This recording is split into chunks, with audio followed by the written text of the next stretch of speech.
Et le problème avec le déséquilibre dans le couple, et ça vraiment, je tiens à le dire, le problème avec le déséquilibre dans un couple, c'est les acteurs, ça veut dire le mari et la femme, qui en porteront la charge, mais les enfants aussi vont en subir les conséquences.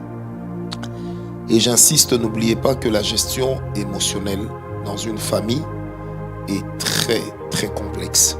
Vous savez, aujourd'hui, si notre société souffre, même nos églises souffrent beaucoup, c'est parce qu'il y a des gens qui sont sortis des familles à problème. Il y a des gens qui sont sortis des familles frustrées, des familles en dépression. Et quand ils viennent à l'église, vous allez voir qu'il y a des enfants qui sont impolis. Vous allez voir qu'il y a des sœurs qui sont impolies. Il y a des hommes qui sont impolis, arrogants, hautains, méchants. Mais quand vous creusez, vous vous rendez compte que c'est le déséquilibre de la maison qui les a vus grandir, qui est à la base de ce qu'ils sont devenus. Alors n'oubliez jamais une chose, et la Bible le dit, c'est qu'on ne récolte que ce qu'on aura sémé. Alors quand tu sèmes, n'oublie pas que ta récolte suivra la même chose. Mais entre la sémence que tu poses à terre et la récolte, lorsque tu te rends compte qu'il y a des choses qui sont faites qui ne devraient pas l'être, il y a certaines choses qu'il faudrait faire. La première, c'est d'abord identifier ce qui se fait de mal. Ce qui se fait de mal d'abord chez vous. Parce que n'oubliez jamais qu'on ne bâtit pas un foyer en incriminant l'autre. Les mauvaises réactions ou le mauvais comportement de l'autre peut aussi être l'addition de ce que vous lui faites subir. Vous savez, quand une femme insulte un homme, si cette femme est très très bien éduquée, on doit aussi se poser la question, comment est-ce qu'on en est arrivé là? Je n'excuse pas les actes d'impolitesse, mais je dis simplement que devant les actes d'impolitesse et d'inconfort, chacun réagit à sa manière. Et on ne peut pas toujours anticiper sur la réaction de quelqu'un, fût-il un homme très calme ou une femme très calme. On ne sait jamais. Il y a un adage de chez moi qui dit, on ne connaît pas la profondeur de l'eau en le testant avec le doigt. La deuxième des choses qu'il faut faire, c'est prendre le temps d'en parler. Quand il y a des choses qui ne marchent pas, même quand vous êtes fiancé ou vous êtes marié, il faut en parler. En parler ne veut pas dire être impoli. Vous savez, le problème qui détruit les couples quand ils parlent de leurs problèmes, c'est la raison. Vous savez, dès que chacun a raison, personne n'a tort, il n'y a plus d'issue. À un moment, il faudrait que quelqu'un entre les deux accepte de reculer. Or, la raison, la recherche de la raison, cache en réalité une pensée d'orgueil. La femme se dit, moi j'ai raison, vous devez lui parler. Oui, nous on doit lui parler. Et toi, tu as fait quoi? Non, mais quand je lui parle, il n'écoute pas. Mais tu lui parles comment? Même quand je lui parle bien, il ne comprend pas. Tu lui parles quand? Même quand je lui parle, il n'écoute pas. Mais avant de lui parler, tu as parlé à combien de personnes avant de lui parler? Peut-être que ce que tu lui dis, il a déjà appris ça à l'extérieur pendant que vous dormez sur le même lit. Moi, je dis toujours à mon épouse depuis le début, si les remarques que tu dois me faire, tu les dis déjà à d'autres, tu cours le risque que je me renferme. Et que je puisse maintenant commencer à faire les choses exprès. Parce que personne ne doit venir gérer ma maison. Est-ce que quelqu'un me comprend? Vous avez un point avec votre mari, avec votre femme, vous courez chez les parrains. Mais pour que les parrains fassent quoi? Si vous êtes incapable de discuter entre vous deux, vous êtes mariés, pourquoi? Est-ce que quelqu'un m'a compris? Je disais, est-ce que quelqu'un m'a compris?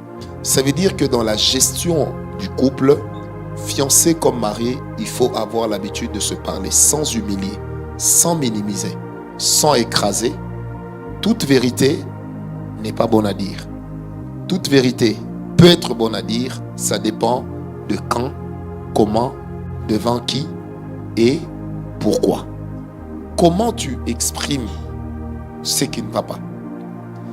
Vous savez, la plupart des femmes, je suis en train d'aller très vite, la plupart des femmes ont ce genre de comportement. Mais aussi les hommes qui sont flegmatiques. ont aussi ce comportement. Ça veut dire, l'erreur d'aujourd'hui est reliée à l'erreur d'hier. Même quand les deux n'ont pas des points communs. Tu dis, chérie, excuse-moi parce que vraiment j'avais oublié. Oui, hier aussi tu avais oublié d'amener les pains. L'autre jour là aussi tu avais oublié de payer. Aujourd'hui encore tu oublies. Puis tu me dis, non. Ça c'est déjà un problème. Parce que si dans un couple vous commencez à relier les problèmes, à rendre tous les problèmes comme des siamois, croyez-moi que vous ne serez jamais sortis de l'auberge. Quand un problème est réglé, oubliez-le. Quand un autre surgit, même quand c'est de la même nature, réglez-le comme un problème à part entière. Ne le réglez pas toujours comme un problème qui existait déjà. Parce que des fois, l'homme fournit ou la femme fournit des efforts pour changer. Il faut aussi l'encourager dans votre attitude, en lui montrant que tu peux changer. Oui, je t'avais parlé hier, j'ai vu que tu avais changé un moment et puis rebelote, tu es revenu à la même chose. Toi, vraiment, tu ne changeras jamais. Non. Personne n'aime qu'on minimise, n'accepterait qu'on minimise ses efforts. Est-ce que quelqu'un me comprend? Et tous les efforts qu'on fournit de changement et d'équilibre sont toujours des choses à encourager, même quand ces efforts sont très minimes. Ça, ne l'oubliez jamais. Et enfin, j'aimerais dire ceci, c'est que les rôles et les responsabilités, même quand nous parlons de l'argent n'est pas le nerf de la guerre dans une maison. Le nerf de la guerre dans une maison, c'est d'abord les responsabilités. Amen, amen. On ne respecte pas quelqu'un parce qu'il a l'argent. On ne respecte pas quelqu'un parce qu'il a un bon poste. On respecte la personne parce que, en tant qu'intuito personae, elle mérite le respect. Amen, amen. Et n'oubliez jamais, les choses de votre couple, de votre maison, apprenez à ne pas en parler à tout le monde. Mais apprenez aussi en public à ne pas avoir les attitudes qui indiquent aux gens qu'il y a un problème. Parce que vous savez, des fois, il y a des gens qui gonflent depuis la maison, qui viennent gonfler aussi en public. Or, vous savez, à l'église telle que nous sommes ici, il y a des gens comme le frère ici avec sa jaquette en jeans. Il peut paraître ne connaître personne, mais il a déjà le regard d'un bon observateur. C'est-à-dire, il y a des gens comme ça. Il vous regarde une fois, il a tout compris. Tel que j'ai vu Benjamin et sa femme, ils ne s'entendent pas. Maintenant, quand il dit ils ne s'entendent pas, il partage ça à Kodila. Kodila, à son tour, qu'est-ce qu'il fait? Il trouve maintenant les objets, les compléments d'objets directs, les compléments d'objets indirects, les suffixes, les préfixes. C'est-à-dire que le problème devient grand à cause d'une simple attitude.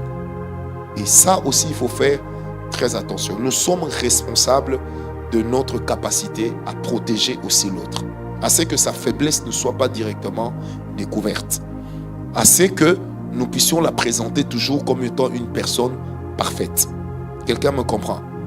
Présenter sa femme, présenter son mari comme étant des personnes parfaites, ce sont des choses qui sont normales. Mais n'en faites pas non plus trop.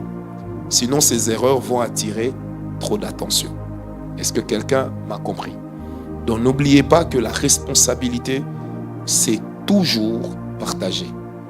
La responsabilité de votre bonheur, de votre joie, se partage avec la personne avec qui vous déciderez, ou vous décidez, ou vous avez décidé de faire la vie.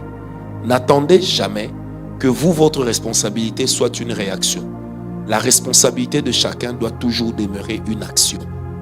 C'est quoi la différence? C'est qu'une action, c'est dans l'initiative de poser l'acte qui permet à ce que tout aille bien. Une réaction, c'est de faire parce que l'autre a fait. Dans un couple, fiancé, marié, même mort, les réactions sont des mauvaises choses. Mais les actions sont les choses les plus importantes lorsque celles-ci sont nobles. Des fois, vous avez un problème, vous attendez, c'est à lui de commencer à me parler parce que moi, je suis la femme. C'est écrit où? Non, c'est à elle de venir d'abord demander pardon parce que je suis l'homme. C'est écrit où? Un homme peut aussi commencer par demander pardon. Tout ce que vous faites ne doit pas toujours être une réaction. Le bonheur se trouve dans les actions, pas dans les réactions. S'il me sourit, je vais sourire. S'il ne me sourit pas, je ne vais pas sourire. C'est comme ça que des fois, même dans les couples mariés, quand ils ont un problème, ce sont les têtes qui sont en train de se bouder, mais on fait bouder aussi tous les corps. Et des fois, on meurt d'envie de l'autre. On se dit, qu'est-ce que je crois? Mon cher ami, mais la femme de nuit risque de venir. Que Dieu vous bénisse. Amen, amen. Voilà, nous remettons la parole avant les questions. Est-ce qu'on peut acclamer pour la parole?